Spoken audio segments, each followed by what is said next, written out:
The laminated attendance sheet had 23 names on it, and Maya Santos knew every single one by heart. Not just their names, but their stories. Jaden, whose parents were divorcing, Sophia, who struggled with dyslexia, Marcus, who came to school hungry more days than not.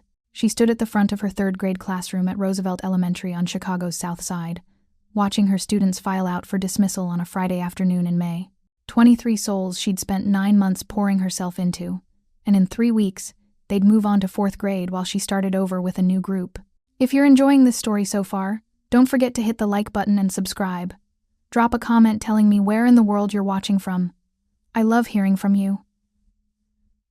Miss Santos? Little Aisha lingered by the door, clutching a drawing she'd made during free time.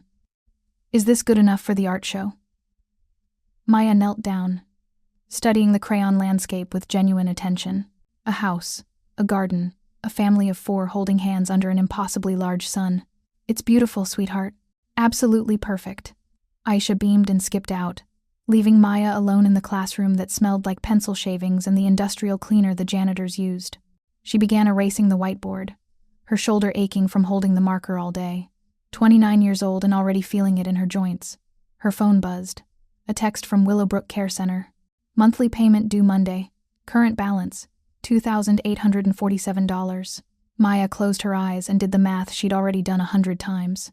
Her teacher's salary after taxes, $3,100 a month. Rent on her studio apartment, $950. Student loan payment, $340.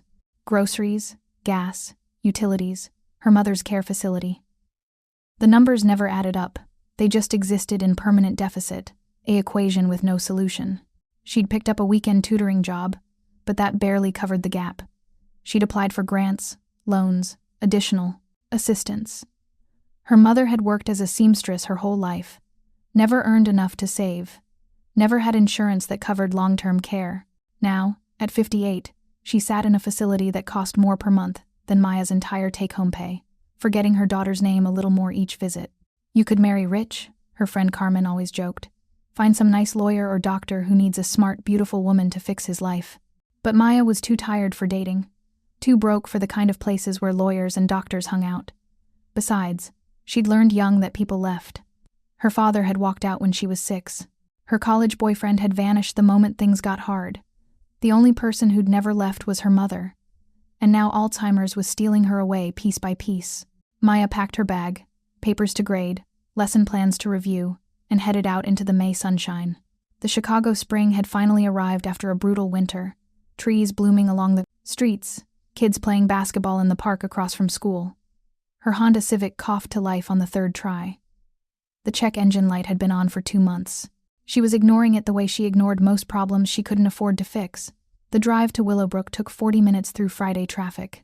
Maya had made this trip 3 times a week for 8 months, watching her mother decline in increments that were too small to notice day to day but devastating when she looked at the full timeline. Maya, sweetheart. Her mother, Rosa, looked up from the puzzle she'd been working on, the same one she'd started and restarted for 3 days. When did you get here? Just now, Mama. Maya kissed her forehead, settling into the visitor's chair that had molded to her shape. How are you feeling today? Good, good.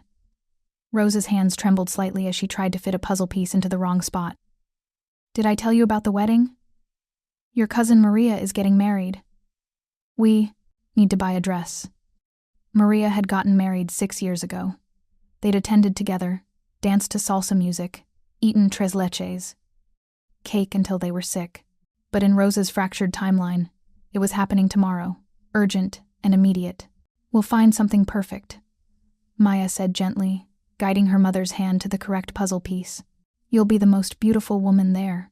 They sat together for 2 hours, Rosa cycling through the same 5 stories, asking the same questions, sometimes recognizing Maya, sometimes calling her by her grandmother's name.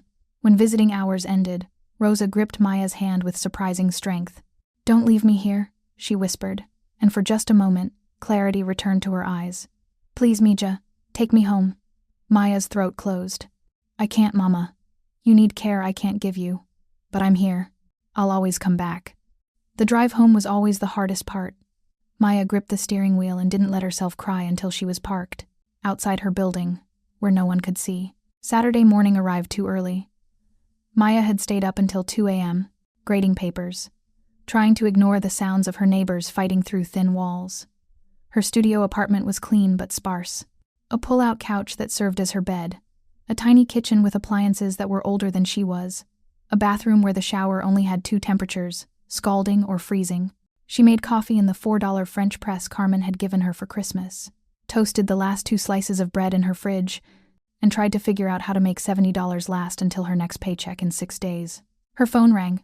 "Carmen, please tell me you're not spending another Saturday grading papers," her friend said without preamble. "I was planning to reorganize my closet, actually," Maya deadpanned. "Very exciting." "Liar, get dressed. We're going to the zoo." "Carmen, I can't afford. It's free today. Teacher appreciation event, remember? You literally sent me the email about it 3 weeks ago. Plus, I'm buying lunch." No arguments. Maya wanted to protest, wanted to say she had too much to do, but the truth was she hadn't had a day off in months. Hadn't done something just for fun since she couldn't remember when. "Okay," she heard herself say, "but I'm buying my own lunch." "We'll see about that." Lincoln Park Zoo was crowded with families enjoying the perfect May afternoon. Children shrieked with delight at the penguins. Couples strolled hand in hand. Teenagers posed for selfies in front of the lion habitat. Maya walked beside Carmen, feeling the knot in her shoulders slowly unwind. "You look exhausted," Carmen observed, studying her friend with the brutal honesty of someone who'd known Maya since 2nd grade. "When's the last time you slept a full 8 hours? "Define full," Maya said. "Does it count if it's spread across 3 days? That's not how sleep works." They stopped at the monkey exhibit, watching a baby orangutan cling to its mother. Maya felt that familiar ache, the one that asked questions she tried not to think about. Would she ever have children of her own? Could she afford to? Did she want to bring someone into a world where she could barely keep her own head above water? "Earth to Maya." Carmen waved a hand in front of her face. "Where'd you go?" "Sorry, just thinking." "About?" "Everything. Nothing. Whether I should have become an accountant instead of a teacher." Carmen snorted. "You'd have been miserable." "You were born to teach. Santos. Those kids worship you." "Worship doesn't pay student loans." They moved toward the big cat exhibit, weaving through crowds of visitors. Maya was watching a tiger pace behind glass when she noticed him. A little boy, maybe 7 or 8, standing alone by the lion habitat. He was too well dressed for the casual Saturday crowd, his dark hair neatly combed, his shoes expensive. But it was his face that caught Maya's attention.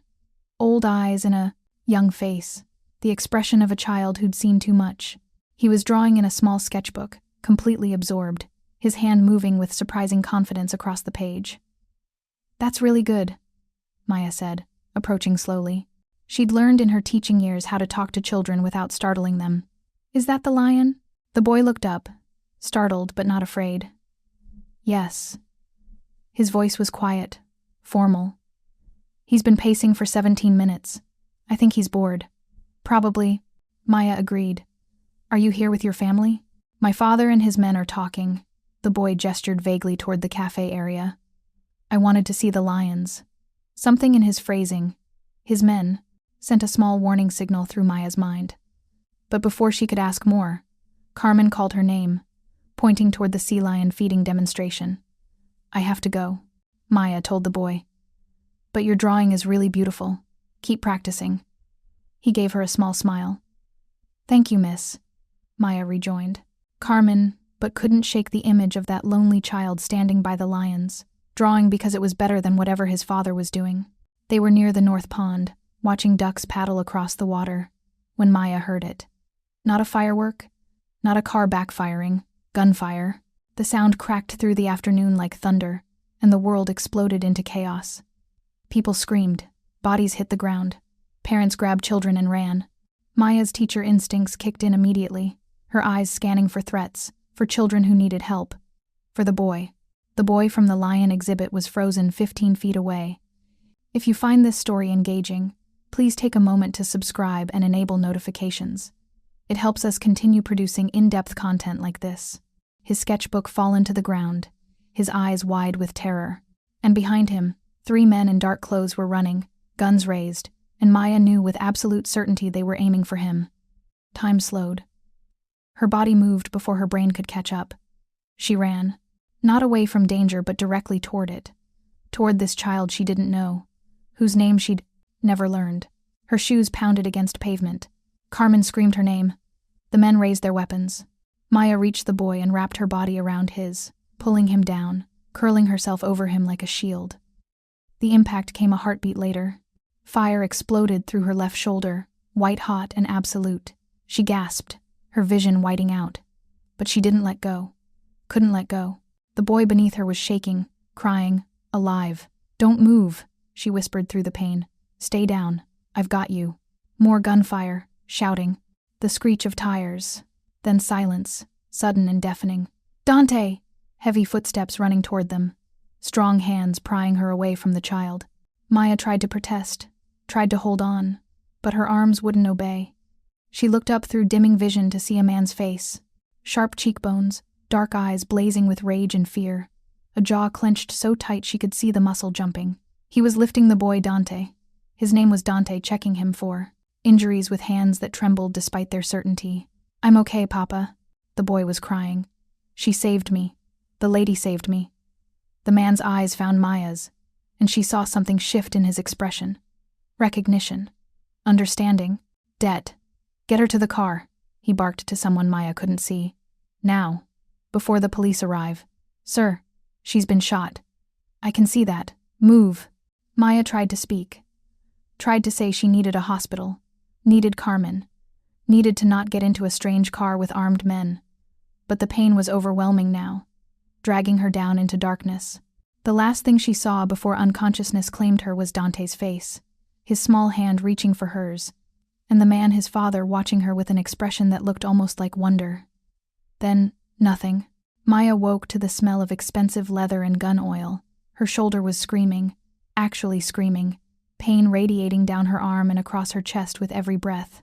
She tried to sit up and immediately regretted it, a groan escaping her lips. "Don't move." The voice was deep, commanding, coming from somewhere to her right. "The doctor's almost here." Her vision cleared slowly. She was in the back of an SUV, leather seats, tinted windows, the city sliding past outside. A man sat across from her, the same man from the zoo, watching her with dark eyes that missed nothing. "Where?" Her voice came out as a croak. "Where's Carmen? My friend. She was—" "Your friend is fine. She's speaking with police. Telling them you were caught in crossfire and taken to Northwestern by ambulance." His expression didn't change. "You weren't, obviously. But that's the story." Maya's mind struggled to process this. "You can't just kidnap someone. I'm not kidnapping you. I'm keeping you alive." He leaned forward slightly. "The men who shot you? They were aiming for my son. They missed, hit you instead. If they find out you survived, if they learn you can identify them, you become a loose end. And loose ends get eliminated." The casual way he said it sent ice through her veins. "Who are you?" "Alessandro Russo." He said it like she should know the name. When her blank expression didn't change, something flickered in his eyes. Surprise, maybe. "You don't know who I am, should I?" "Most people in Chicago do." He studied her face. "You really just threw yourself in front of a stranger's child without knowing anything about him. About us." "He's 7 years old," Maya said, and the pain made her voice sharp. "I don't need to know anything else." The SUV turned, pulling into an underground garage. Maya caught glimpses of security cameras, armed guards, layers of protection that confirmed every suspicion she'd been trying not to have. "You're with the Mafia," she said flatly.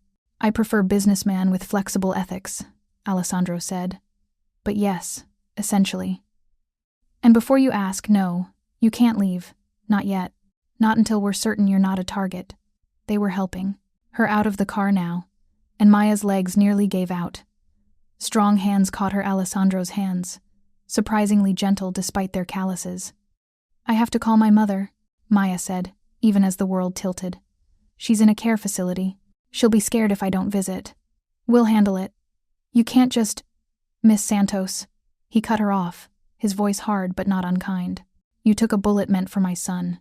You threw your body over a child you'd never met and almost died protecting him. Right now, you're the most valuable person in my world, and I will do whatever it takes to keep you safe, even if that means keeping you against your will, especially if it means that." A doctor appeared, older man with kind eyes and a medical bag that had definitely seen things. He guided Maya to a private room off the garage, an apartment or safe house. She couldn't tell. The examination was quick and professional. The bullet had gone through her shoulder, missing bone and major arteries by millimeters. She'd been incredibly lucky. The doctor cleaned the wound, stitched it with practiced efficiency, and gave her pills she didn't recognize. For the pain, he explained, and antibiotics. You'll need to keep the wound clean and dry. Alessandro appeared in the doorway as the doctor finished. Can she travel? Not advisable. She needs rest, monitoring. The wound could easily get infected. Then she stays here. Alessandro's tone left no room for argument. Set up a rotation. I want someone checking on her every 4 hours. I'm right here, Maya said, her voice strengthened by anger cutting through the pain medication. You can talk to me directly instead of about me like I'm a problem to be managed. Alessandro's eyes met hers. You're not a problem. You're a miracle. But miracles need to be protected. After the doctor left, Alessandro pulled a chair beside the bed where they'd laid her. He sat like a man used to command, spine straight, hands folded, every movement controlled. My son is 7 years old, he said quietly. His name is Dante. His mother died giving birth to him. It was a complicated delivery, emergency C-section, and she hemorrhaged. By the time they got her stable, it was too late. She never even got to hold him. Maya didn't know what to say. The medication was making her thoughts soft and slow, but she could hear the grief beneath his words. For 7 years, I've protected him from everything, kept him close, kept him guarded, made sure he'd never face the dangers that come with my world. And today, in a public zoo, in broad daylight, someone tried to kill him. Alessandro's hands clenched. They tried to kill my son, and a complete stranger was braver than his own father. You weren't there, Maya said. You couldn't have known. I should have been there. That's the point. He stood abruptly, pacing. I was 50 yards away, taking a call, discussing business, while my son wandered off to look at lions. And he turned back to her. You didn't hesitate. You saw a child in danger and you ran toward Gunfire. I'm a teacher, Maya said simply. It's what we do. Something in Alessandro's expression cracked. I've spent my entire adult life surrounded by people who calculate every move, who weigh cost and benefit before they act, and you just reacted. No thought for yourself, no concern for consequences. I'm concerned now, Maya admitted. This is all pretty overwhelming. I know. He sat again, closer this time. And I'm about to make it more overwhelming, but I need you to hear me, to understand what I'm offering. Maya waited, her shoulder throbbing in time with her heartbeat. In my world, Alessandro said carefully, we have a tradition. When someone saves a family member's life, when they risk everything for one of our own, we bind ourselves to them. We make them family. He paused. I want to make you Dante's godmother. Maya stared at him. You're joking. I've never been more serious. You don't even know me. I could be anyone. A criminal, a con artist, someone dangerous. You're a third-grade teacher at Roosevelt Elementary who's drowning in student debt and caring for her mother who has Alzheimer's. You live in a studio apartment in Pilsen. You drive a 2010 Honda that's held together by duct tape and prayer. You haven't bought new clothes in 8 months. You tutor on weekends to make ends meet. And despite all that, when you saw a child in danger, you didn't think about yourself for even a second. Maya's blood went cold. You investigated me. I investigate everyone. It's how I stay alive. Alessandro leaned forward. But investigation only tells me facts. Your actions told me who you are. And I want Dante to have someone like you in his life. Someone brave and selfless and good. I'm not good, Maya said. I'm just trying. That's more than most people do. She closed her eyes, the medication pulling at her consciousness. I can't be a godmother. I don't know anything about your world. I can barely keep my own life together. You don't need to know my world. You just need to love my son. Alessandro's voice softened. And I think you already do, at least a little, because you took a bullet for him. Maya wanted to argue, wanted to refuse, wanted to explain that this was insane and impossible and she had too many problems of her own to take on someone else's child. But the truth was, she kept seeing Dante's face, those old eyes in a young face, the loneliness radiating from him even in a crowded zoo.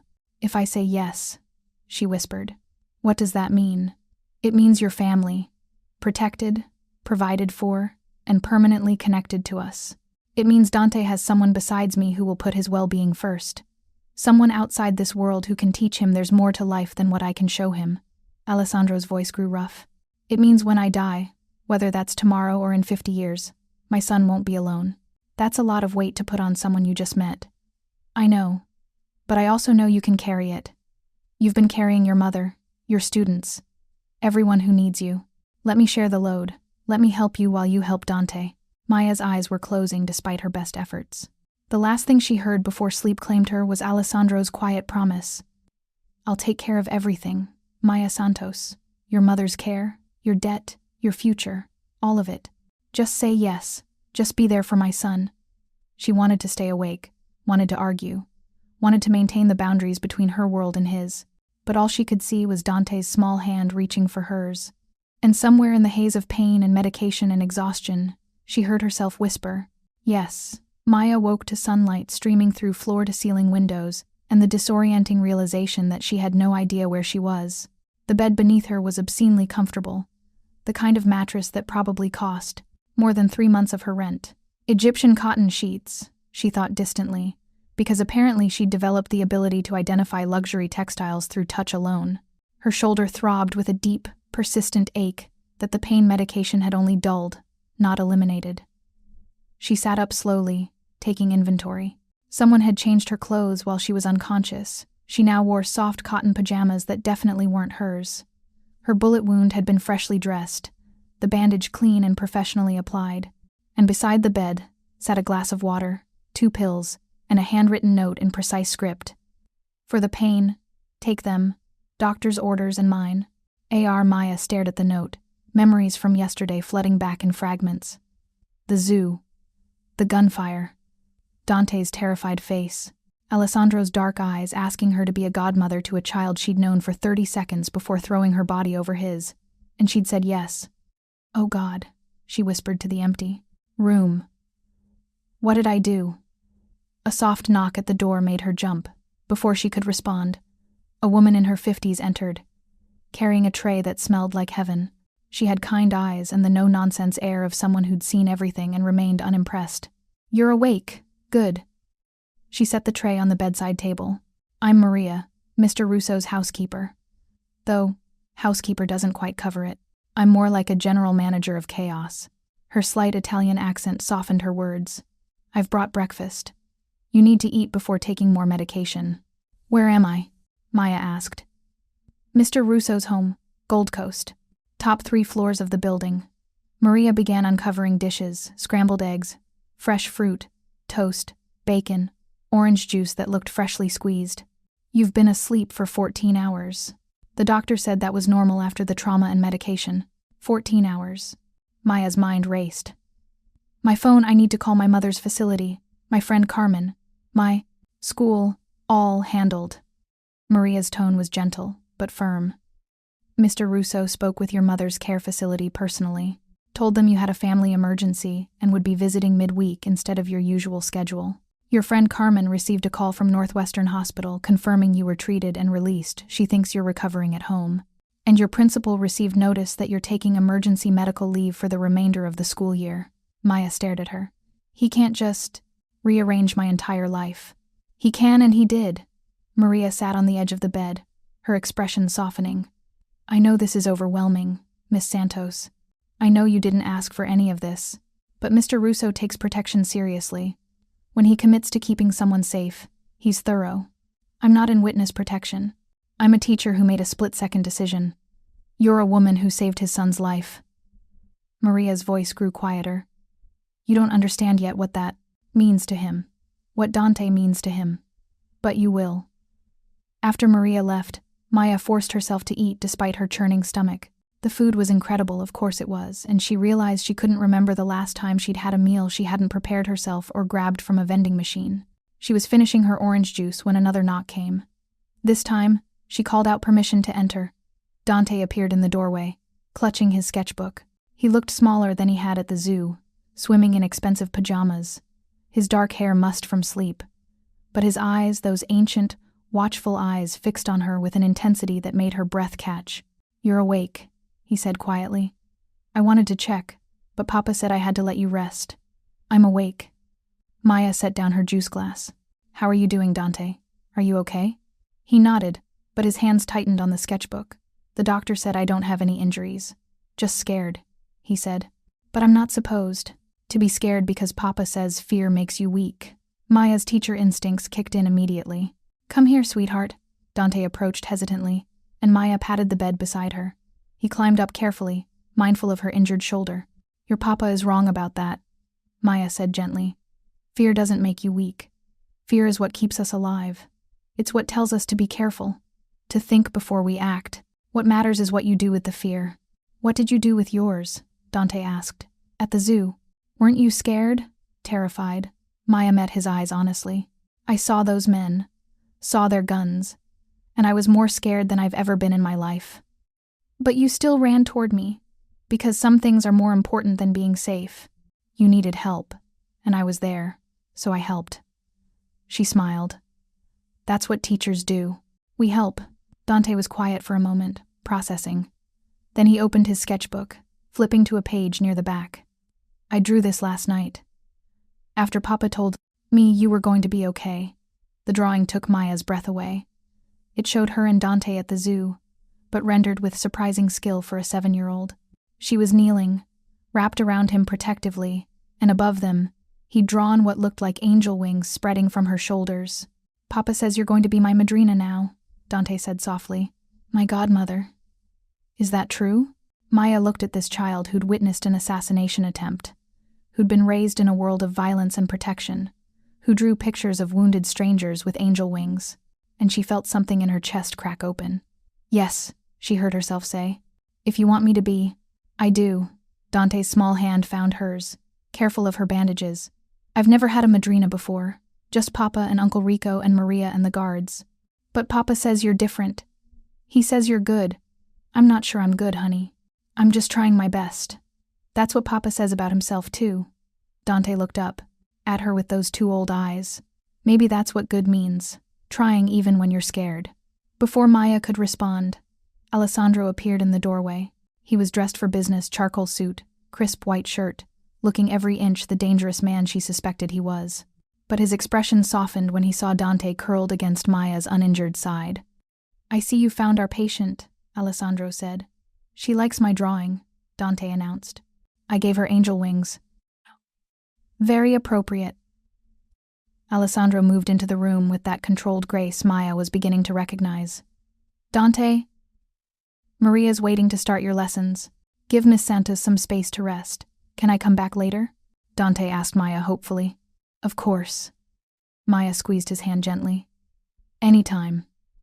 After Dante left, Alessandro took his place on the edge of the bed. Up close, Maya could see the exhaustion etched into his face, the shadows under his eyes that suggested he'd slept even less than she had. "You, let him call you Madrina," Alessandro observed. "You told him I would be. Seemed rude to contradict you in front of your son." Maya kept her voice level. "Though we should probably discuss the fact that you made a major life decision for me while I was unconscious and drugged. Would you have said no if I'd waited until you were clear-headed?" Maya opened her mouth to say yes, then closed it. Because the truth was, looking at Dante, seeing his loneliness and his carefully controlled fear, she couldn't have refused. And Alessandro had known that. "The men who shot you worked for the Volkov organization, Russian Bratva making a play for territory I control. They wanted to eliminate my heir, send a message that I'm vulnerable. Are you?" Maya asked. "Vulnerable?" "Everyone with something to lose is vulnerable." Alessandro turned back to face her. "I've spent 7 years, building walls around Dante. Private tutors so he doesn't go to school where he could be targeted. Limited public appearances. Constant security. And it still wasn't enough. You can't lock him away forever." "I can try." His voice was hard. "You don't understand what it's like, Maya, to know that your child exists as a target simply because of who you are. To know that enemies would hurt him just to hurt me. You're right, I don't understand." Maya shifted, wincing as her shoulder protested. "But I understand what it's like to be 7 years old. And I can tell you that Dante is drowning in isolation. He's brilliant and artistic and so desperately lonely that he talks to strangers at the zoo because it's better than talking to bodyguards. Alessandro's jaw tightened. Better lonely than dead. Better balanced than either. Maya held his gaze. If I'm going to be his godmother, if I'm really going to be part of his life, then I need you to hear me when I say that boy needs more than protection. He needs connection, joy, normalcy. There's nothing normal about our lives. Then we create moments of normal. Small things. Drawing lessons. Park visits with proper security. Play dates with other children. Maya's voice strengthened despite her exhaustion. You want me to love your son? Fine. I already do. But you have to let me actually be in his life, not just a title on paper. Alessandro was quiet for a long moment, studying her with an intensity that made her skin warm. You're not afraid of me. I'm terrified of you, Maya corrected. You're clearly dangerous, probably criminal, and you've essentially kidnapped me under the guise of protection. But I'm more afraid of failing that little boy than I am of you. Something shifted in Alessandro's expression. Not quite a smile, but close. My mother would have liked you. Past tense? She died when I was 19. Cancer. He returned to the chair beside her bed. She spent her whole life trying to get my weighted father out of this business, trying to make him choose family over power. She failed. And you? Maya asked softly. Did you choose? I chose survival. I chose to be strong enough that no one could hurt my family the way other families had been hurt. And I chose to make sure Dante never had to make the same choice. Alessandro's hands clasped together. His mother, Isabella. She knew what I was when she married me. She accepted it. But she made me promise that if anything happened to her, I'd give Dante a chance at something better. What happened to her? Maya asked, though she remembered him mentioning childbirth complications. Placental abruption during delivery. She hemorrhaged. They tried everything, transfusions, surgery, everything, but she'd lost too much blood.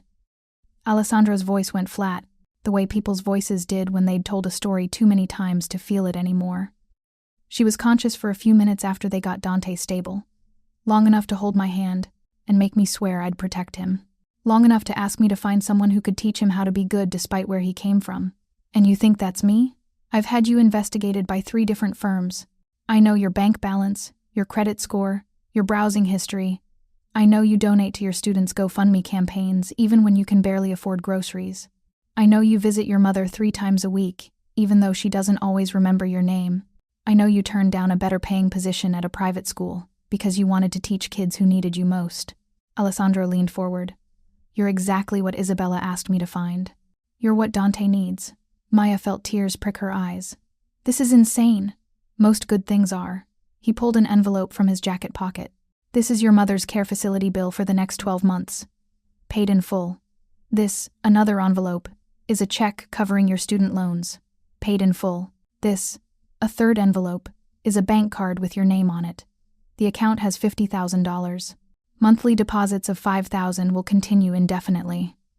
Maya stared at the envelopes like they were snakes. I can't accept this. You already did when you said yes to being Dante's godmother. This is what family means in my world, Maya. We take care of our own. I'm not family. I'm a stranger you met yesterday. You took a bullet for my son. That makes you more family than blood relatives who've never risked anything. Alessandro stood. The money isn't payment. It's not a transaction. It's me fulfilling the promise I made to my wife to give Dante someone good in his life. And it's me keeping the promise I made to you to take care of everything so you can focus on being there for him. What if I want to leave? Maya asked. What if I decide this is too much, too complicated, too dangerous? Then you leave. The money stays in your account. Your mother's care continues. The only thing you lose is us. Alessandro moved toward the door, then paused. But I don't think you will leave, because I saw your face when you looked at Dante. You're already attached, already protective, already his.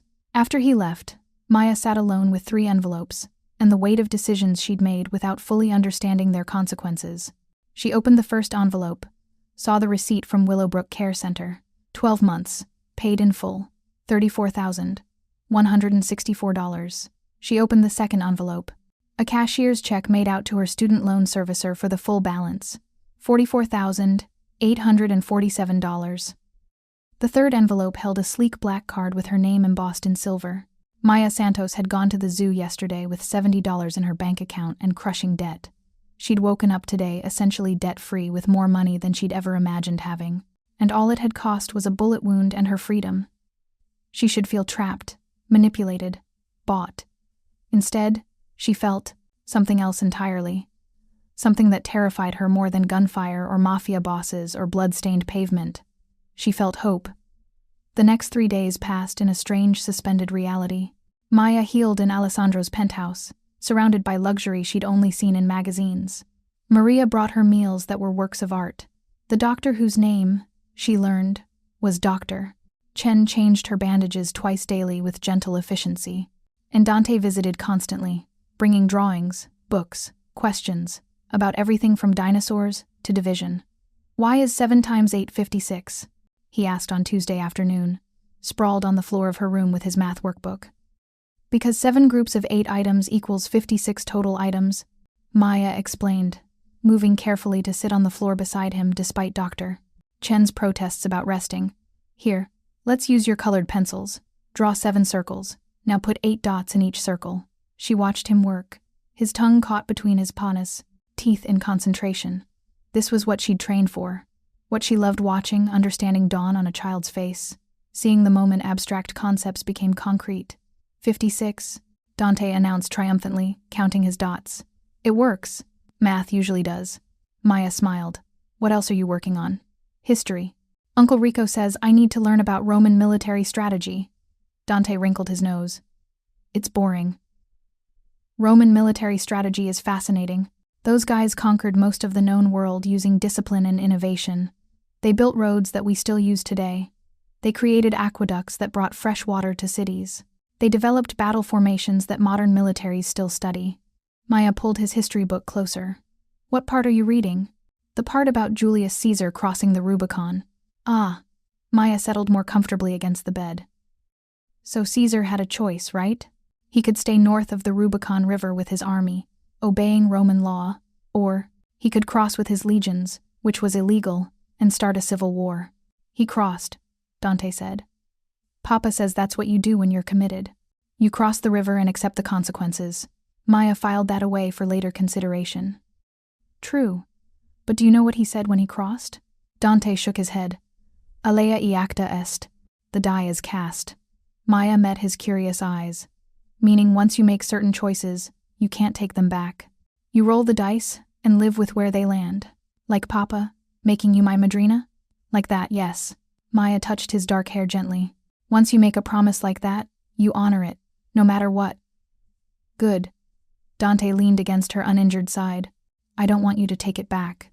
Alessandro appeared in the doorway, and Maya wondered how long he'd been standing there listening.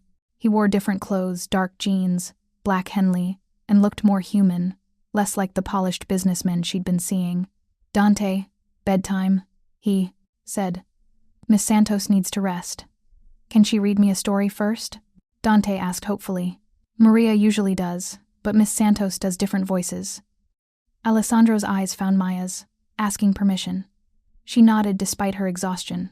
Dante's room was down the hall, decorated in shades of blue and gray with art supplies organized on shelves and drawings pinned to a corkboard. The bed was twin-sized, covered with a constellation-patterned duvet. Normal, Maya thought. In a penthouse probably worth millions. Alessandro had given his son a normal child's bedroom. Dante handed her a book, Where the Wild Things Are, and climbed into bed. Alessandro stood in the doorway, watching with an expression Maya couldn't quite read. She read the story, giving Max a rebellious voice, the wild things growling roars, the mother a tone of patient exasperation. Dante's eyes grew heavy, his breathing evening out. By the time Max returned home to find his supper waiting, still hot, Dante was asleep. Maya stood carefully, tucking the blanket around him, and found Alessandro still watching from the doorway. "You're good with him," he said quietly as they walked back toward her room. "He's easy to be good with. Smart, creative, sweet." Maya paused. "Lonely." "I know." Alessandro's voice was rough. "I'm trying to fix that. That's why you're here. I'm here because someone shot me. You're here because I want you here, because Dante needs you here." He stopped outside her door. "The wound is healing well. Dr. Chen says by next week, you'll be mostly recovered. You can go home if you want." Back to your apartment, your life. Maya had been expecting this, dreading it. What about the Volkov threat? We're handling it. Rico has people tracking their movements. We've increased security across all my properties. The immediate danger has passed. So I'm free to go. You were always free to go. Alessandro's dark eyes held hers. But I'm hoping you'll choose to stay. Not here, not in the penthouse. But in Dante's life. In our lives. How would that work exactly? Maya asked. I'm a teacher. I have a job, an apartment, a life that doesn't include armed guards and bulletproof cars. You're on medical leave through the end of the school year. That gives us 2 weeks to figure out a sustainable arrangement. Alessandro leaned against the wall. I'm not asking you to move in permanently. I'm asking you to be present. Visit regularly. Be someone Dante can count on. Someone I can count on. You barely know me. I know you dove into Gunfire for a child you'd never met. I know you correct his math with patience I've never seen from his tutors. I know you read him bedtime stories with different voices even though your shoulder is killing you. Alessandro's voice softened. I know you're exactly what we need. Maya wanted to argue, wanted to maintain boundaries, wanted to protect herself from getting too attached to this complicated man and his lonely son. But the truth was, she was already attached, already imagining weekly visits, art lessons, helping with homework, watching Dante grow. Okay, she heard herself say. I'll stay involved. But we do this my way. No more making decisions for me. No more investigating my life without permission. We're partners in this, or I'm out. Partners. Alessandro tested the word, then extended his hand. I can work with that. Maya shook his hand, and ignored the way her pulse jumped at the contact. Wednesday brought unexpected company. Maya was sketching with Dante in the living room. She'd been teaching him about shading and perspective when Rico arrived. She'd heard about Rico but hadn't met him yet. He was exactly what she'd imagined. Silver-haired, sharp-eyed, radiating quiet menace in an expensive suit. He studied Maya with undisguised curiosity as Alessandro made introductions. So, you're the teacher, Rico said. His accent was thicker than Alessandro's, pure Italian. The one who threw herself in front of bullets. I'm the teacher, Maya confirmed. And you're the one who assigns 7-year-olds reading about military strategy. Rico's eyebrows rose. The boy needs to understand the world he's inheriting. The boy needs to be 7. Maya kept her voice pleasant but firm. Military strategy can wait until he can do long division without using his fingers. A smile ghosted across Rico's face. Alessandro said you were fearless. I didn't believe him until now. I'm not fearless. I'm just tired of men making decisions about children without asking what the children actually need. What do you think Dante needs? Rico asked, and it felt like a test. Maya looked at Dante, who was carefully shading a drawing of the lion from the zoo. He needs to be protected, yes, but he also needs to be a kid, to play, to make mistakes that don't have life or death consequences, to learn that the world can be beautiful, not just dangerous. Rico exchanged a long look with Alessandro. She's going to be trouble. I know, Alessandro said, and he was almost smiling. That's why she's perfect. After Rico left, Maya confronted Alessandro in his study. Is he always that intense? Rico is my consigliere, my advisor. He's been with my family for 30 years. Alessandro poured himself whiskey, offered her one. She shook her head. He's also the closest thing I have to a father figure. When my parents died, Rico made sure I survived long enough to take over the business.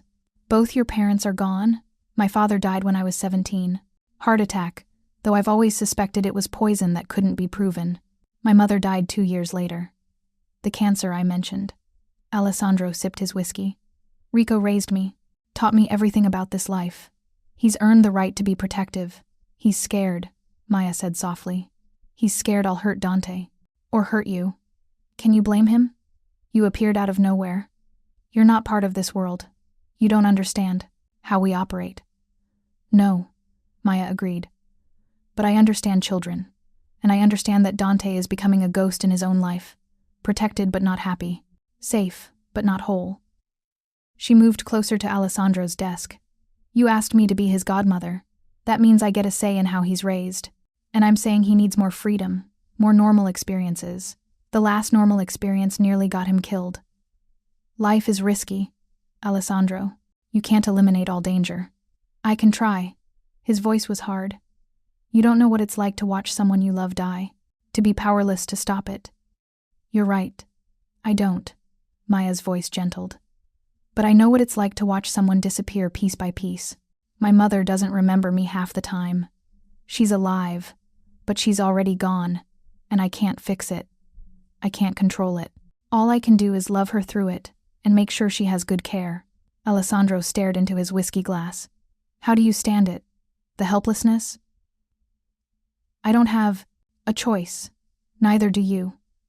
Maya sat in the chair across from his desk. But you do have a choice about how you raise Dante. You can keep him locked away, or you can teach him to navigate danger. Give him tools instead of walls. And if I make the wrong choice, if I give him freedom and lose him, then you'll have given him a life worth living before you lost him. Maya held his tortured gaze. Alessandro, I can't promise Dante will always be safe. No one can promise that. But I can promise I'll always put his well-being first. His whole well-being. Not just his physical safety, but his emotional health, his happiness, his chance at a real childhood. Alessandro was quiet for a long time. Finally, he set down his glass. What would you do, if you were me? I'd start small. Supervised playdates with other children. Regular visits to places with proper security. Art classes, music lessons, swimming things that make him feel normal. Maya leaned forward. And I'd let him see you being human. Not just the boss, not just the protector. Let him see you laugh. See you make mistakes. See you love without fear. I don't know how to do that. Then we'll figure it out together. Maya smiled. That's what partners do. Something shifted in Alessandro's expression. Not quite trust, but the beginning of it, the willingness to try. Okay, he said quietly. We'll start small. You and Dante. Normal experiences with security, I trust. He met her eyes. But if anything happens to him, it won't, Maya interrupted. Not on my watch. By Friday, Maya's shoulder had healed enough that Dr. Chen cleared her for limited activity. Alessandro arranged for her to visit her mother, sending her in one of his armored SUVs with a driver named Vincent, who treated her with respectful courtesy. Rosa was having a good day. She recognized Maya immediately, pulled her into a hug that made Maya's shoulder throb. Mija, where have you been? I was worried. I had a small accident, Mama. But I'm fine now. Maya sat beside her mother in the common room, holding her hand. How are you feeling? Good days and bad days? Rosa's eyes were clear, present. Today is good. I remember things today. They talked for 2 hours. About everything and nothing. Rosa's childhood in Mexico, Maya's father before he left, memories of teaching Maya to cook arroz con leche. The lucidity was a gift, and Maya treasured every moment. You look different, Rosa said suddenly. Lighter. Has something changed? Maya thought about Alessandro's penthouse, about Dante's drawings, about 3 envelopes that had erased crushing debt, about becoming a godmother to a child she'd known for less than a week. Yes, Mama, everything's changed. Good, different, or bad, different? Maya considered. I don't know yet. Complicated, different. Rosa squeezed her hand. Complicated can be good, Mija. Your father was simple, straightforward, and he left.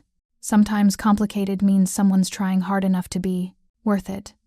On the drive back, Maya stared out the tinted windows at Chicago sliding past. Vincent drove with professional competence, following a route that varied from their approach security protocol. She assumed. Her phone buzzed. A text from Alessandro. Dante wants to know if you'll have dinner with us.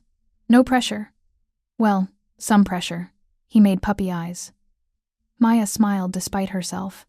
Puppy eyes are serious business. I'll be there. His response was immediate. Thank you. For everything. She stared at those 3 words, feeling something warm uncurl in her chest. This was dangerous territory. She was supposed to be Dante's godmother, not whatever was growing between her and Alessandro, not the awareness that sparked every time he looked at her, not the way her pulse jumped when he smiled. She needed to be careful, to maintain boundaries, to remember that this was about a 7-year-old boy who needed stability, not about the increasingly complicated feelings she had for his father. Her phone buzzed again. Another text from Alessandro. Also, Rico wants to apologize for being suspicious. I told him you intimidated him. He denies this, but he's lying. Maya laughed, the sound surprising her. When was the last time she'd laughed? Really laughed? Not just the polite chuckle she gave when required? She texted back, "Tell Rico I respect his caution, but I'm here to stay. He'll have to get used to me." He will. We both will. There was something in those words, a promise or a warning. Maya couldn't tell which. When she arrived back at the penthouse, Dante met her at the elevator with a drawing. "I made this for your mama. Maria said she's sick and might like something pretty."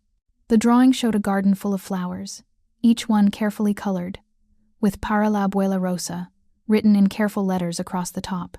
Maya's throat tightened. "She'll love it, sweetheart. Thank you." Dinner that night felt almost normal. Maria had made pasta homemade, of course, and they ate around the kitchen island rather than the formal dining room. Dante chattered about his day, about the new drawing technique Maya had taught him, about the book he was reading. Alessandro watched them both with an expression Maya was learning to read, contentment mixed with disbelief, like he couldn't quite believe this domestic scene was real. "Can Miss Santos come to my swimming lesson tomorrow?" Dante asked. "The instructor said I'm almost ready to swim without the floaties. If Miss Santos wants to." Alessandro said, his eyes finding hers. "I'd love to." Maya smiled at Dante. "I should warn you, though I'm a terrible swimmer. You'll probably have to rescue me." Dante giggled. "I'll protect you, like you protected me." The words, so simple and earnest, cracked something open in Maya's heart. After Dante went to bed, Alessandro found her on the terrace overlooking the city. The May night was warm, the skyline glittering with artificial stars. "You're good for him," Alessandro said, joining her at the railing. "He's laughed more this week than in the past 3 months combined. He's a great kid. Easy to love." "Is he?" Alessandro's voice was quiet. "I worry sometimes that I've broken something in him, made him too cautious, too afraid." "You've protected him. That's not the same as breaking him." Maya turned to face him. "But Alessandro, he needs more than protection. He needs to know it's okay to be happy, that he's allowed to trust people." "How do I teach him that when I don't know it myself?" The vulnerability in his voice surprised her. This powerful man, this dangerous man, admitting fear. "You learn together," Maya said. "You let me help, and you trust that we'll figure it out." Alessandro looked at her. Really looked at her, and Maya felt the air between them shift, charged with something unspoken. "You're not what I expected," he said softly. "What did you expect? Someone easier to keep at arm's length?" His hand lifted, almost, touching her face, then dropped. "Someone who didn't make me want things I can't afford to want." Maya's breath caught. "Alessandro." "I know," he interrupted. "This is complicated. You're Dante's godmother. You're under my protection. There are 1,000 reasons why this," he gestured between them, "would be a terrible idea." "Yes," Maya agreed.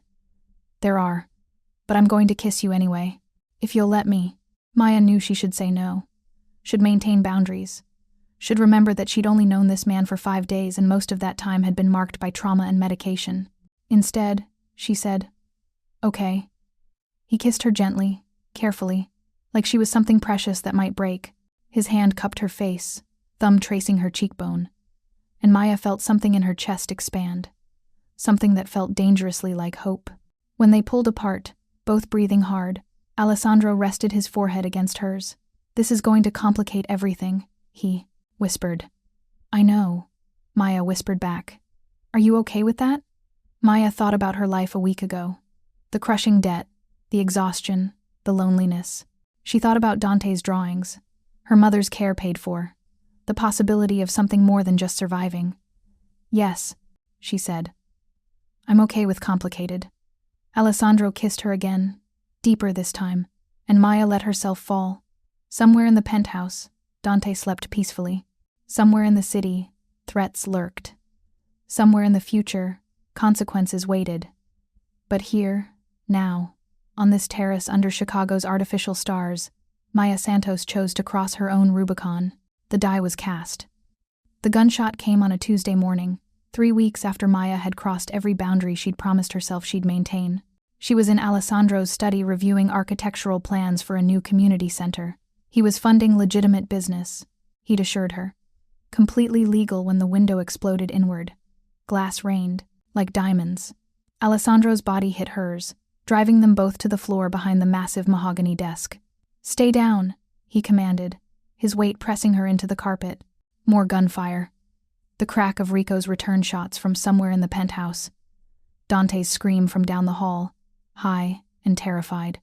"Dante." Maya struggled against Alessandro's hold. "Vincent has him. Safe room. He knows the protocol." Alessandro's voice was deadly calm even as bullets chewed through his study. "Don't move." The firefight lasted 90 seconds that felt like hours. Then silence, sudden and absolute. Alessandro lifted his head cautiously. "Clear?" "Clear," Rico's voice called back. 3 hostiles down. Volkov's men. Maya's ears were ringing. Her hands shook as Alessandro helped her up, glass falling from her hair. Through the shattered window, she could see the building across the street, the open window where a sniper had been positioned. "They found us," she whispered. "They were always going to find us." Alessandro's jaw was tight as he surveyed the damage. "The question is how they got past building security." The answer came 30 minutes later, after Rico's men had swept the building and found the security guard in the basement. Dead for at least 2 hours, his access codes used to disable the perimeter alarms. "Inside job," Rico announced grimly. "Someone on our payroll sold us out." Maya sat in the living room, holding Dante, who hadn't stopped shaking since Vincent had pulled him from the safe room. The boy's face was pale, his earlier laughter from breakfast completely erased. "Is Papa okay?" Dante whispered for the 10th time. "Papa's fine. I'm fine. We're all fine." Maya stroked his hair, but her own hands trembled. This was the reality of Alessandro's world. Not the luxury penthouses and expensive cars, but the violence that could shatter any moment of peace. Alessandro appeared in the doorway, phone pressed to his ear, giving orders in rapid Italian. When he ended the call, his eyes found Maya's. "We need to move. All of us. This location is compromised." "Move where?" Maya asked. "I have a property outside the city. More secure, more isolated." He crouched in front of Dante, his voice gentling. "We're going on a trip, buddy. Like an adventure." "I don't want an adventure." Dante's voice was small. "I want to stay home." "I know. But sometimes home isn't safe anymore. Sometimes we have to be brave and find a new safe place." Alessandro looked at Maya over his son's head. "Will you come with us?" It wasn't really a question. They both knew that. "Yes," Maya said. "I'll come." The property outside the city turned out to be an estate, an hour north of Chicago, surrounded by forest, and protected by more security than Maya had ever seen. Cameras every 50 feet. Armed patrols. A gate that looked like it could stop a tank. "Welcome to the fortress," Rico said dryly as they pulled through the entrance. "Last time we used this place was 4 years ago. Different threat, same paranoia." The main house was beautiful, in a utilitarian way, stone and wood, built to last, with views of the surrounding forest from every window. Maria had arrived ahead of them, already organizing rooms and preparing lunch. "You and Dante will take the east wing," Alessandro told Maya as they walked through. "My rooms are in the west wing. Security quarters are separate. Kitchen, living areas, all communal." "How long will we be here?" Maya asked. "Until the threat is neutralized." Alessandro's expression was grim. "Rico's tracking the leak. Once we know who betrayed us, we can deal with it." "Deal with it?" Maya didn't ask what that meant. That first night in the estate was surreal. Dante refused to sleep alone, so Maya let him curl up in her bed, his small body pressed against her uninjured side. She stared at the ceiling, listening to his breathing even out, and wondered what she'd gotten herself into. Her phone buzzed. A text from Alessandro. "Are you okay?" She typed back. "Define okay. Alive. Unhurt. Not regretting your decision to stay." Maya considered lying, then decided against it. "I'm scared. Not regretting, but definitely scared." "Good. Fear keeps you alert." A pause then. "Thank you for being here. For him. For us." Maya stared at those words, "for us," and felt something in her chest tighten. Over the past 3 weeks, they'd fallen into a rhythm that felt dangerously like family.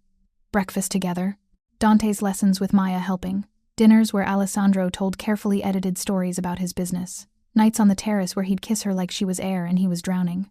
She'd been careful not to sleep with him, maintaining that one boundary, but everything else had blurred beyond recognition. She loved Dante fiercely. And Alessandro. She didn't let herself finish that thought. The next morning brought unwelcome visitors. Maya was helping Dante with his math homework when Rico appeared with a woman Maya didn't recognize. Mid-60s, expensively dressed, with Alessandro's dark eyes and a mouth set in permanent disapproval. "Nonna!" Dante jumped up, running to hug her. Alessandro's mother? No. He'd said she died. His grandmother? But then, my mother-in-law, Alessandro said quietly, appearing beside Maya.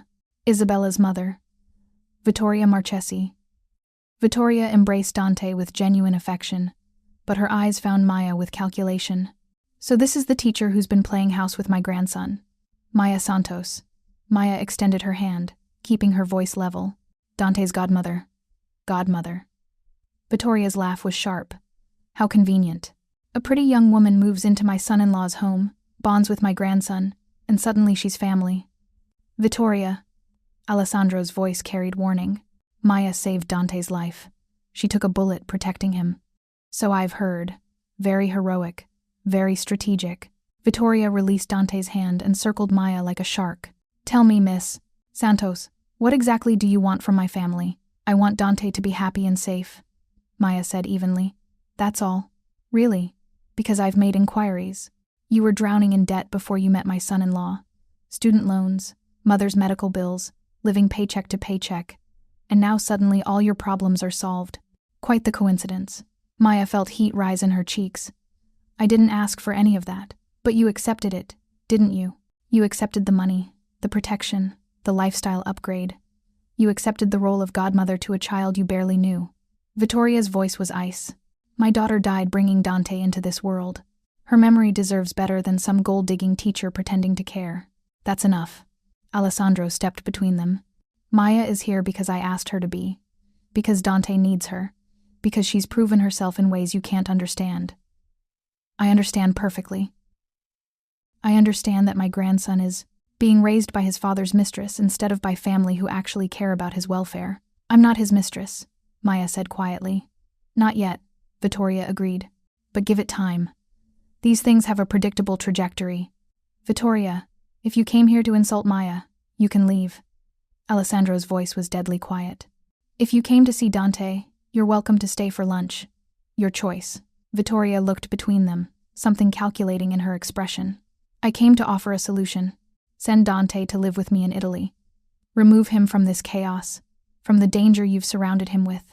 Let him grow up properly, with family who can keep him safe." "No," Alessandro said immediately. "Why? Because you'd lose control? Because you can't bear to admit that you're not capable of protecting him?" Vittoria turned to Dante, who was watching with wide, frightened eyes. "Dante, sweetheart, would you like to come stay with Nonna in Italy? See the places your mother grew up? Meet her family?" "Don't," Alessandro warned. "Don't put him in the middle of this." But Dante was already speaking. "I want to stay with Papa and Miss Santos." Vittoria's face hardened. "You don't understand, darling. It's not safe here. Bad men are trying to hurt you." "Miss Santos saved me from bad men," Dante said, his small voice steady. "She'll save me again if she has to. And Papa will too. We're family." "She is not your family," Vittoria snapped. "She's a stranger who—" "She's my madrina." Dante's voice rose. "Papa made her my madrina. That means she's family. That's what you taught me. Family is who protects you and loves you and stays even when things are scary." Miss Santos stayed. "She's family." Silence fell. Maya felt tears prick her eyes at Dante's fierce defense. Vittoria looked at her grandson, then at Alessandro, then at Maya. "You've already lost him," she said softly. "He's already hers more than he's mine. More than he's even his mother's memory." "Isabella would be glad," Alessandro said quietly. "She wanted Dante to have someone who could love him without the weight of this world. Maya does that. Isabella wanted a mother for her son, not a placeholder." Vittoria collected her purse. "But I see I'm outnumbered. You've all made your choice. I pray it doesn't get that child killed." She swept out, leaving tension in her wake. Dante immediately ran to Maya, burying his face against her side. "I don't want to go to Italy. Please don't make me go." "No one's making you go anywhere," Maya promised, holding him tight. "You're staying right here with us." "That woman has a point, though," Rico said once Dante was occupied with lunch in the kitchen. He, Alessandro, and Maya stood in the study, tension crackling. Every day Dante stays with you, he's in danger. Every day this threat isn't eliminated, he's at risk. Then eliminate the threat, Alessandro growled. We're working on it. But these things take time. Rico lit a cigarette despite Alessandro's disapproving look. The Volkovs want you dead, boss. Want your territory, your connections, everything you've built. And they're willing to kill a child to get it. What if I gave them what they wanted? Alessandro said suddenly. Both Maya and Rico stared at him. Give them territory, Alessandro continued. Give them enough to satisfy their ambition. End this without more bloodshed. That's not how this works, Rico protested. You show weakness, you invite more attacks, you give an inch, they take everything. I don't care about territory anymore. Alessandro's voice was raw. I care about my son. About keeping him alive long enough to grow up. And what kind of life will he have? Rico demanded. Watching his father surrender? Learning that the solution to problems is capitulation? You think the Volkovs will stop once they taste victory? They'll come for more. And more. Until you have nothing left. Then I'll have nothing left. But Dante will be alive. Maya, watch this exchange, something crystallizing in her mind. What if there's another option? Both men turned to her. What if you make them think they've won? Maya said slowly. But you're actually setting a trap. Rico's eyes narrowed with interest. Go on. The Volkovs want territory, want to humiliate you. What if you publicly announce you're stepping back, focusing on legitimate business? Make a big show of it. Convince them you've gone soft. Maya looked at Alessandro. And while they're celebrating their victory, you're gathering evidence of their operations. Evidence you give to the FBI. You want me to become an informant? Alessandro's voice was sharp. I want you to be smart instead of honorable. Maya moved closer. Your honor won't protect Dante. But eliminating the threat permanently will. And the only way to eliminate it is to make them irrelevant. Prison does that better than bullets. She's right, Rico said slowly. The Volkovs have been sloppy. Overconfident. We've been documenting their operations for weeks now. Smuggling, trafficking, money laundering. We give that to the feds. Let them do the work. And I look like a rat. Alessandro's jaw was tight. You look like a father, Maya corrected. A father who chose his son over his reputation. That takes more courage than any war. Alessandro stared at her for a long moment. Then quietly, Isabella used to say the same thing. That real strength was knowing when not to fight. Your wife was smart, Maya said softly. She was. Alessandro's expression was unreadable. And she's dead, because I couldn't protect her from complications I didn't see coming. I won't make the same mistake twice. He turned to Rico. Set up a meeting with the FBI. Anonymous tip. Untraceable to me. Give them everything we have on the Volkovs. Boss, do it. And leak to our contacts that I'm stepping back. Focusing on legitimate businesses. Let them think they've won. After Rico left, Alessandro and Maya stood, alone in the study. Evening light slanted through the windows, painting everything gold. You're changing everything, Alessandro said. My entire approach. My reputation. Everything I've built. I'm not changing anything, Maya corrected. You are. Because you love your son more than you love power. What if this doesn't work? What if I give up everything and the threat still remains?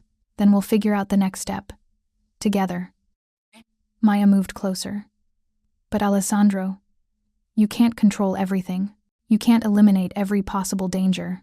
At some point, you have to trust that the decisions you're making are the right ones. How do you have so much faith? His voice was almost pleading. After everything you've lost your father, your mother's mind, your financial security before I helped, how do you still believe things will work out? Maya thought of her mother's face during good moments. Of Dante's laughter. Of standing in a zoo and choosing to run toward danger instead of away from it. Because the alternative is giving up, she said simply. And I'm too stubborn for that. Alessandro pulled her close, careful of her healing shoulder, and kissed her forehead. I'm falling in love with you. You know that, right? Maya's breath caught. They'd danced around this for weeks, but neither had said the words. I know, she whispered. I'm falling in love with you too, even though it's terrifying. Even though we barely know each other. Even though this is the most complicated situation I've ever been in. Complicated seems to be our specialty. He smiled against her hair, Stay with us, Maya. Not just as Dante's godmother. Stay as my partner, my equal. The person I trust when I can't trust myself. What about when this is over? When the threat is gone, and you don't need protection anymore? I'll still need you. Dante will still need you. Alessandro pulled back to look at her face. I know it's fast. I know it's insane. But I haven't felt this hopeful about the future since Isabella died. You make me believe we can build something good from all this darkness. Maya thought about her life before the zoo. The crushing loneliness, the endless struggle, the feeling that she was drowning and no one noticed. She thought about Dante's drawings, Alessandro's careful touches, the way they'd become a family almost without realizing it. Okay, she said. I'll stay. Not because you need protection, not because I feel obligated, but because I want to. Because you and Dante have become my family too. Alessandro kissed her then, deep and hungry and full of promise. And Maya let herself fall completely, trusting he'd catch her, trusting they'd catch each other. The FBI raid on Volkov operations happened on a Friday morning 2 weeks later. Maya watched the news coverage with Dante, who was enthralled by the helicopter footage of federal agents swarming a warehouse on the south side. Is that because of Papa? Dante asked. Your Papa helped keep people safe, Maya said carefully. They'd agreed to be honest with Dante without giving him nightmares. Sometimes adults have to make hard choices to protect the people they love.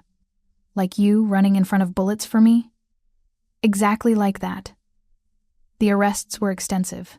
Dmitry Volkov, his lieutenants, dozens of associates. The news reported massive evidence of smuggling, human trafficking, and money laundering. The reporter mentioned anonymous tips from someone with inside knowledge. Alessandro's phone rang constantly. Rico appeared that evening, grim-faced but satisfied. It's done, he announced. The Volkovs are finished. Leadership in custody, organization in chaos. They'll be fighting each other for scraps while they wait for trial. And the leak? Alessandro asked. The person who sold us out? Rico's expression darkened. Handled. Won't be a problem anymore. Maya didn't ask for details. Some things she was better off not knowing. What about your reputation? She asked Alessandro instead. What are people saying? That I've gone soft. That family made me weak. That I chose my son over my territory. Alessandro's smile was slight. They're not wrong. Weak, Rico snorted. You outmaneuvered the Russians without firing a shot. That's not weak. That's evolution. That night, Alessandro took Maya out to the terrace. The forest around them was dark and peaceful. Stars visible without Chicago's light pollution. It's really over? Maya asked. The immediate threat is, there will always be new threats, new challenges. That's the nature of this life. Alessandro pulled her close. But for now, we're safe. Dante can go back to school. You can return to teaching. We can figure out what normal looks like. I'm not sure we're capable of normal, Maya said with a smile. Probably not. But we can try. He kissed her gently. Move in with us. You and Dante are already inseparable. Your apartment lease is up next month. Move into the penthouse. Or we can find somewhere new, somewhere that's ours together. Maya's heart raced. That's a big step. We've already taken bigger steps. You're already his godmother. Already he paused. What are you exactly? Girlfriend seems inadequate. Partner, Maya said. Equal. The person who challenges you when you're being too controlling. That, Alessandro agreed. All of that. So what do you say? Will you build a life with us? Maya thought of her studio apartment with its broken shower and thin walls. She thought of her mother at Willowbrook, safe and cared for, because Alessandro had made it possible. She thought of Dante asking her to read bedtime stories, teaching him math, watching him grow. And she thought of Alessandro complicated, dangerous, loving Alessandro who'd chosen his son over his empire, who'd let her reshape his entire approach to parenting, who looked at her like she hung the moon. Yes, she said. Yes, I'll move in. Yes, I'll build a life with you. Yes to all of 8. Alessandro's kiss was answer enough. 3 months later, Maya stood in the community center. Alessandro had funded, watching Dante show other children his artwork. The center offered free after-school programs, art classes, tutoring, everything Maya had dreamed of providing to kids like her students. This is incredible, Carmen said beside her. Maya had finally told her friend the truth about everything. Well, most of everything. Carmen didn't need to know all the details about Alessandro's business. You did this? Alessandro did this, Maya corrected. I just made suggestions. You transformed a mafia boss into a philanthropist. That's not just suggestions. Carmen squeezed her hand. I'm proud of you, Santos. You took a terrible situation and made it beautiful. Maya watched Alessandro crouch beside Dante, admiring a clay sculpture. The man who'd kidnapped her, investigated her, and bought her compliance now made her breakfast, read Dante bedtime stories, and donated millions to community programs. He was always capable of this, Maya said softly. He just needed someone to believe he could be more than his worst choices. And you needed someone to believe you were worth more than survival. Carmen smiled. Looks like you saved each other. That evening, back at the penthouse they'd made into a home, Maya tucked Dante into bed. His room had expanded, more art supplies, more books, more evidence of a child living fully rather than just existing safely. Miss Santos? Dante said sleepily. Are you and Papa getting married? Maya's heart skipped. Why do you ask? Because that's what people do when they love each other. And you love Papa, and Papa loves you. I can tell. It's more complicated than that, sweetheart. Everything's complicated with adults.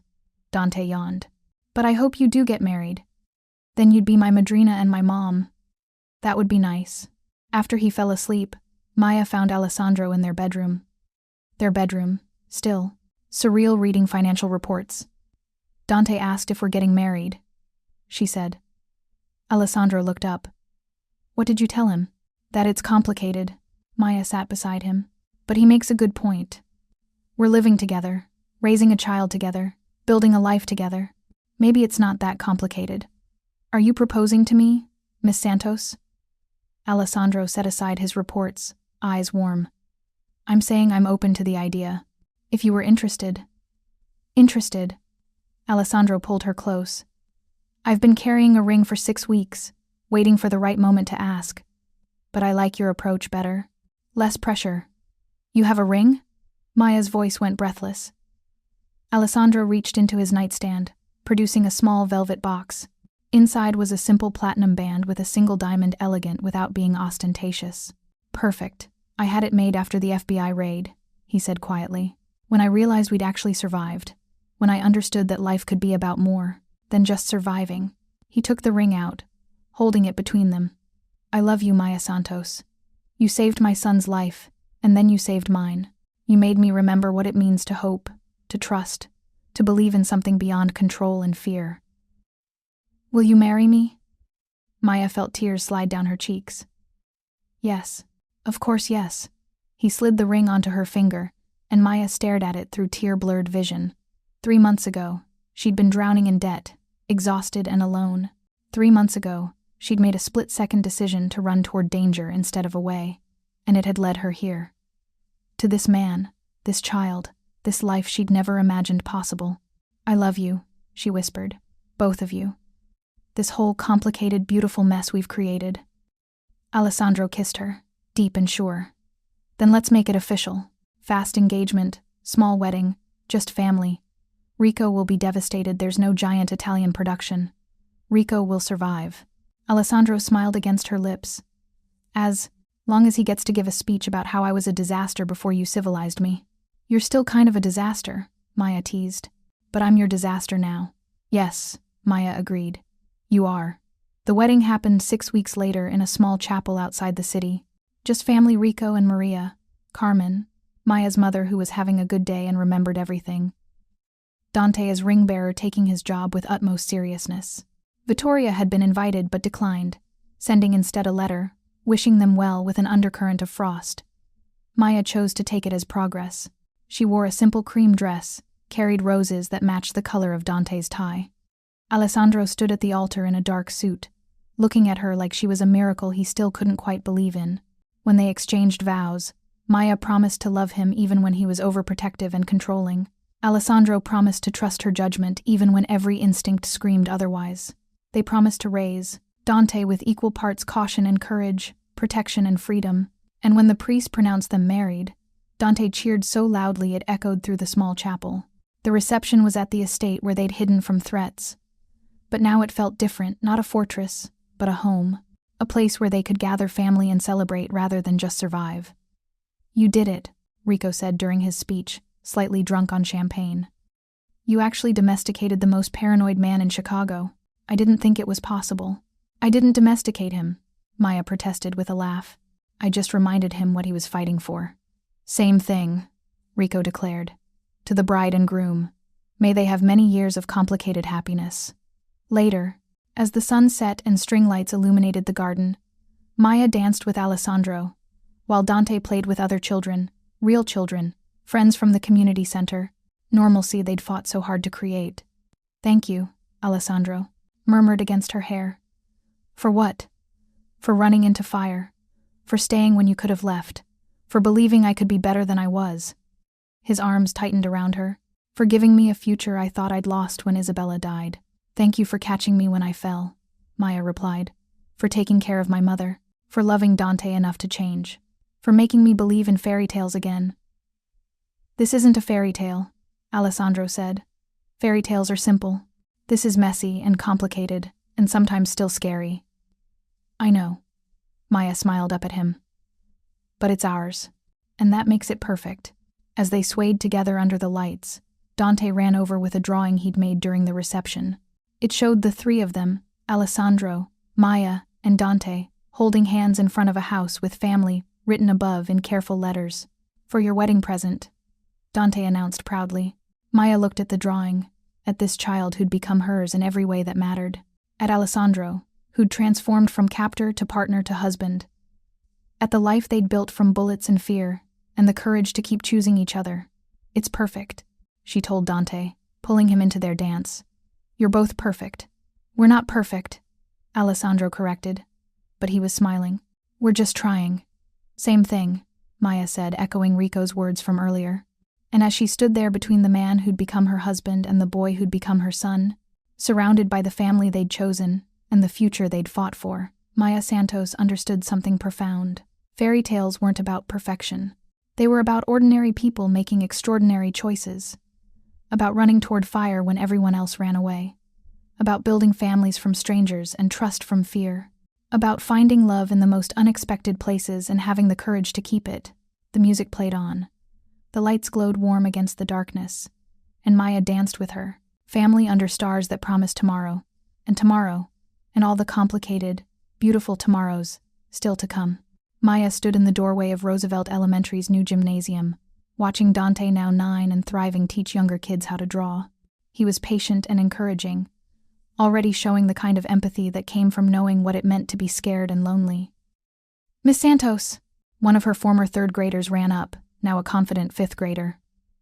"Are you coming back to teach? Everyone misses you.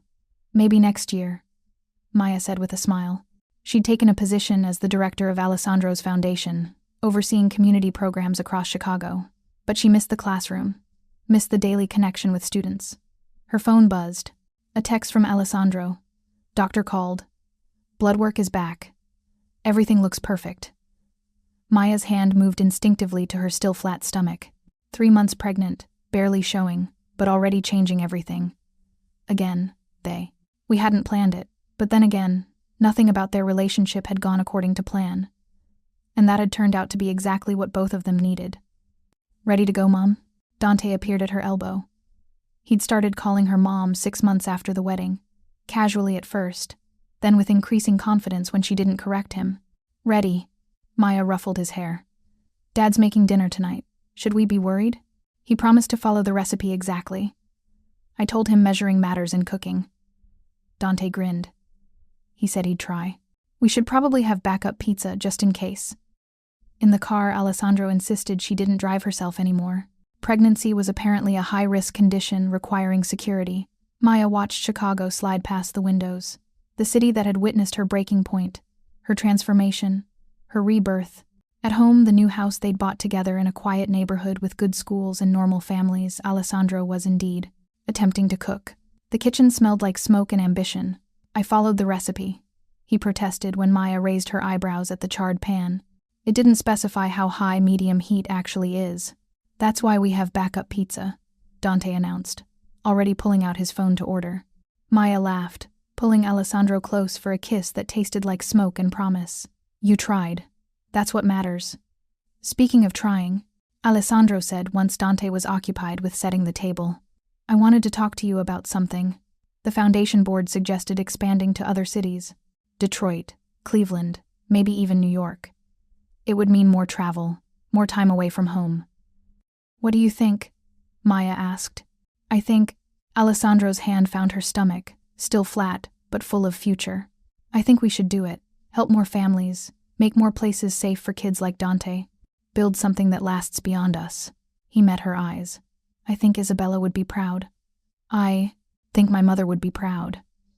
And I think the woman who ran into fire to save a stranger's child is exactly the right person to lead that expansion. Maya felt tears prick her eyes. Pregnancy hormones, but also gratitude. For this life, this family, this man who'd learned to trust her enough to not just protect but to build alongside her. Okay, she said. Let's expand. Let's help more families. Let's keep building. Together, Alessandro added. Together, Maya agreed. That night, after Dante was asleep and the pizza was eaten and the smoke had cleared, Maya stood on their back porch looking at stars. Alessandro joined her, wrapping his arms around her from behind, his hand settling protectively over their growing child. Do you ever regret it? He asked quietly. That day at the zoo, running toward danger instead of away. Everything that came after. Maya thought about her mother, now in a better facility where she was genuinely happy during lucid moments. She thought about her teaching career transformed into something bigger, more impactful. She thought about Dante asleep upstairs, well-adjusted and loved. She thought about the child growing inside her, the future they were creating together. No, she said firmly. Not for a single second.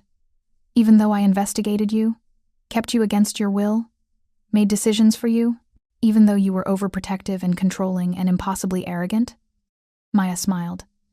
Yes, because you also listened. You changed. You chose Dante over your empire. You chose me over your fear. She turned in his arms. We built something beautiful from something terrible. That's not something to regret. That's something to celebrate. Alessandro kissed her forehead. I love you, Maya Russo. You saved my life. I love you too, Maya replied. And you saved mine right back. Inside, Dante stirred in his sleep. In a few months, he'd be a big brother. In a few years, Maya would probably return to teaching, bringing her experiences with the foundation back to the classroom. In a lifetime, they'd face new challenges, new threats, new complications.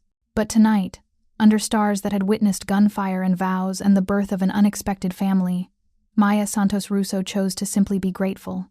She'd run into fire and found her future. She'd shielded a stranger's child and gained a son. She'd fallen in love with a dangerous man who'd learned to be gentle. And from all that chaos, all that fear, all those split-second decisions that changed everything, she'd built a life worth living.